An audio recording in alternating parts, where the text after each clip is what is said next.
The Bhagavad Gita, our social studies textbooks tell us that it is the holy book of the Hindus. Should one read the Bhagavad Gita as a religious book then? That would be a little odd, because the Gita predates organized religion itself. It was written 500 years before Jesus Christ, 1,000 years before Muhammad the Prophet, and over 2,000 years before Hinduism itself was a thing. Reading it as a book of religion also does not quite explain its consistent, sustained appeal over 2 millennia, not just among people of its own community, but with people across the world. So reading it as a religious book is a sort of limiting way to read the Gita. What then is the secret of this? What is the magic of this slim volume of poetry? What is it about this age-old conversation between two best friends called Krishna and Arjuna that make people return to it generation after generation, return to its shining moral compass for guidance whenever they are beset by despair or doubt? Here's the secret. The Gita's strength lies in the fact that it concerns itself not just with the metaphysical, but with the very physical. Not just with the otherworldly, but with the very worldly. Not just with the afterlife, but with life itself. So what are the alternative ways to read the Gita then, if not just as a holy book? Let's see. So the Mahabharata, as most of you know, is one of the two great epics of India, and the Gita is part of it.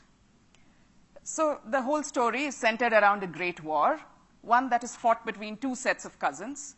On the one side are the Pandavas, who are upright, noble, righteous. On the other side are the Kauravas, who are not.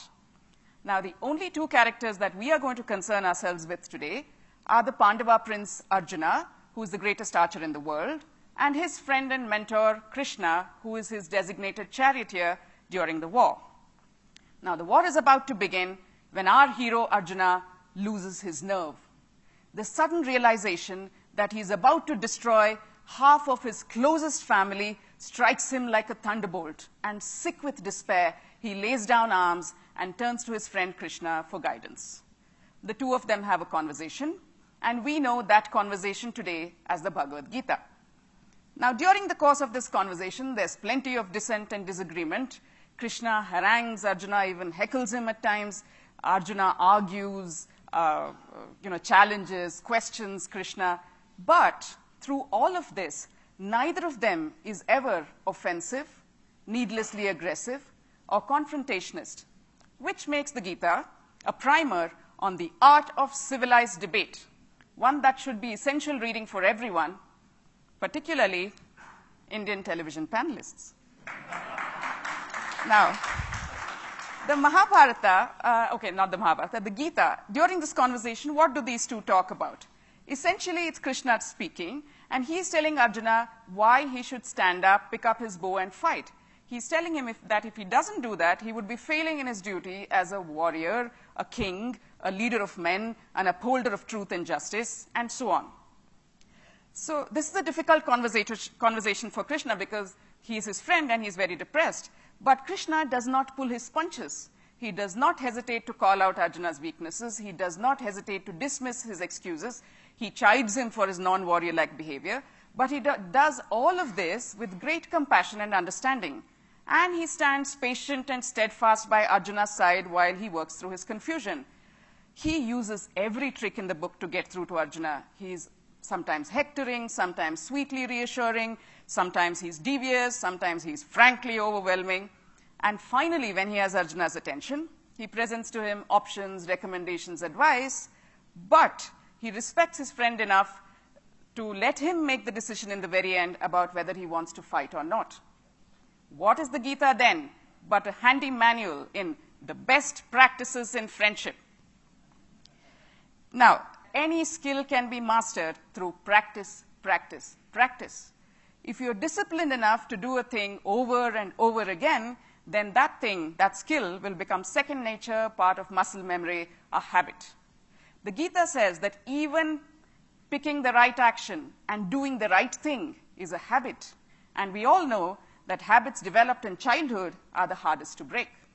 And that is why the Gita is also a book for children, the essential companion volume to growing up. The Gita tells us that the most important battles are those that not those that we fight with others, but those that we fight with ourselves. The enemy, the Kaurava, is not the person outside. He is inside us. He is our own doubts and fears and insecurities, our own irrational loves and hates. Sure, they all feel like family because you've lived with them for so long. The trick is to identify them for what they are and then vanquish them ruthlessly. The Gita is therefore a treatise on the art of real war. Why are we Indians the way we are? Blame it on the Gita. The Gita tells us that we should not fret about things that we cannot control. Perhaps that's why Indians are so comfortable when things don't go according to plan. Chalta hai. The Gita tells us that there are 1 million different routes to nirvana and that no one route is superior to any other. Perhaps that's why Indians are so comfortable being surrounded by a multiplicity of ideas, thoughts, notions, faiths, beliefs, practices. The Gita tells us that the soul is bound to live through several lifetimes before it comes to the end of its journey. Perhaps that's why Indians don't place so high a premium on punctuality. So many lifetimes, so much time. And that's why the Gita is also the insider's guide to the Indian mind. Do you seek contentment? There's an app for that, and you can find it in the Gita. So what does the Gita say about contentment? How can you find it? You must put everything you have into everything you do, says the Gita. But there is no bigger fool than you if you imagine that just because you put your best effort, the outcome will be something that you desire. Understand, says the Gita, that some things lie within your control, like your effort, but some things most certainly do not, like the outcome. Therefore, focus on your effort, let go of the outcome. In other words, play to play, don't play to win. If that doesn't make the Gita a killer app for contentment, I don't know what does. The universe, says the Gita, gives us so many things for free. The life-giving sun, the nourishing rain, the fertile earth. We would be nothing more than common thieves if we did not give back in equal measure. And how do you give back in equal measure? Simply by doing your own duties well, to the best of your abilities. Simply by shouldering your own responsibilities as parents, teachers, students, doctors, priests, lawyers, with a smile, and doing your every action with an attitude of gratitude. Only if you do that, says the Gita, is the ancient cycle of give and take between gods and men kept in motion. And only if that cycle is kept in motion will the world not descend into chaos. Did someone say Adam Smith? The Gita is the original monograph on free trade. Now, what is wisdom? What is the ideal man, human being supposed to be like? What should you aspire for if you want to be like the ideal person? According to the Gita, it's very simple. There's a recipe. When you see the world as it really is, then you have attained the status of the ideal human. And what does that mean? It means you see a bit of yourself in everything around you and a bit of everything around you in yourself. It means you're able to look beyond the differences on the outside to the sameness on the inside. It means you're able to say with conviction that the entire world is my home and every creature in it my family. This makes the Gita the ultimate equal rights manifesto, one that not just individuals, but governments would do well to adopt in our divisive, intolerant times. The Mahabharata, all 100,000 verses of it, I believe, was expressly written to contain the 700 verses of the Gita, just as a tree creates a juicy fruit to house, hold, protect, and disperse its seed. The storyteller of the Mahabharata sets up this grand canvas, paints an engaging narrative, populates it with the most memorable characters, brings us to the brink of a great war, and then, wham, introduces the 700 verses of the Gita. If you want to know how the war went, you have no choice but to plow through the 700 verses of high philosophy that the Gita is, which makes the Gita a great how-to guide for teachers wishing to teach a complicated subject to reluctant students. Now, in Eastern thought, the notion of time is that of a cycle. It's not linear. Time is cyclical. And therefore, the climax in our stories arrives in the middle of the story, not at the end. The Gita is no different. Just when you reach about chapter 10, there are 18 chapters in all, and the philosophy begins to get a little overwhelming, a new twist is introduced into the tale.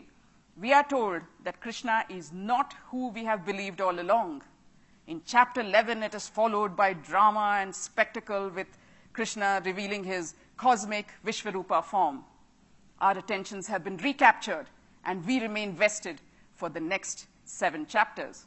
If you were looking for a guide on how to write a riveting bestseller, you need to look no further than the Gita.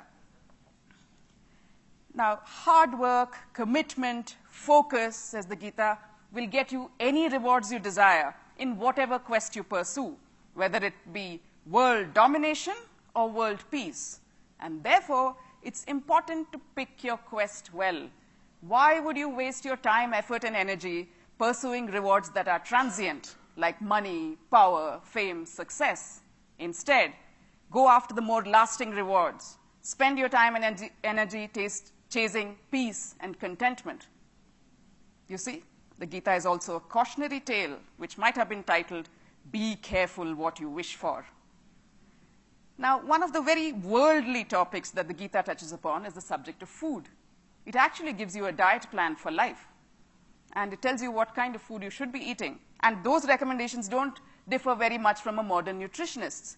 So what kind of food should you eat? The Gita says you should eat food that is fresh, which is juicy, which means fresh, tender, and unprocessed. It says you must eat food that is nourishing, which means clearly junk food is out. And it says that you must eat food that is agreeable. Wait, there's a rider, not just agreeable to the palate, but agreeable to the system. Okay? And what is the worst kind of thing you can do to your bodies? Let's listen to Krishna on this. Those who commit acts of violence on their bodies, denying themselves food and water, confusing self-torture with faith and devotion, they are truly misguided. You see why you should ditch that crash diet and that extreme exercise regimen?